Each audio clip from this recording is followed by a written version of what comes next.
करबै विदेश संगे शादी दिहती पिया मनहु न भावे। करबै विदेश संगे शादी दिहती पिया मनहु न भावे। जब रे दिहाती हरे ज्योति आवे, जब रे दिहाती हरे ज्योति आवे।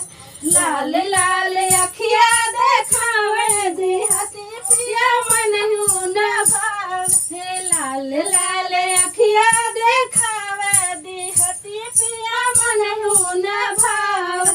जब रे विदेशी विदेश से लौटे, जब रे विदेशी विदेश से लौटे।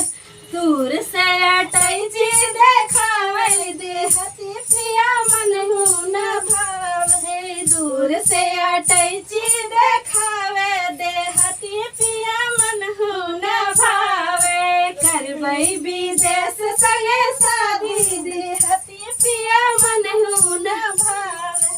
जब रे दिहाती खाने को बैठे, जब रे दिहाती पिया खाने को बैठे।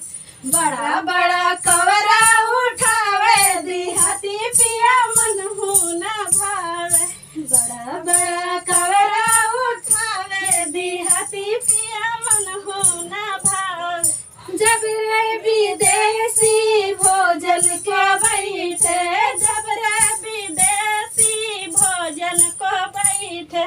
चिम्मच से भोजन उठावे दिहती पिया मनहु न भावे। चम्मच से भोजन उठावे दिहती पिया मनहु न भावे। करबै विदेश